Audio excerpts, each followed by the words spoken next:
Hello, I'm Bolt with GAC Motor. I'm tiny but special. I was chosen out of thousands. That's because GAC Motor pursues excellence through craftsmanship. Even the tiniest spare part is meticulously chosen and inspected. If you don't believe me, come and see for yourself.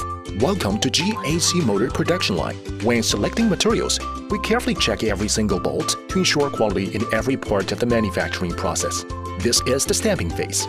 Using an advanced hydraulic stretching pad and 7-axle assembly robot. This robot and their 3D simulation technology are advanced industry technology and are used in production lines and in the design of abrasive tools. Next is the welding stage. The German Kuka robot controls welding accuracy to within ±0.06 mm to ensure precision. This is the painting stage. This Fanuc robot works like an artist, spraying color evenly onto every detail to create a work of art. Now you're looking at how it all comes together. This ABB robot uses image recognition positioning with repeat positioning accuracy of up to 0.12 mm. Isn't that amazing? Finally, this is the quality inspection stage. To create excellent automotives, we use 6 process tests and 42 quality inspection procedures to avoid any mistake.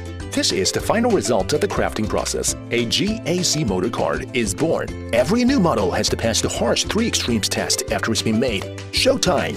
Only by passing these extreme tests can quality be assured and customers guaranteed a pleasant mobile life.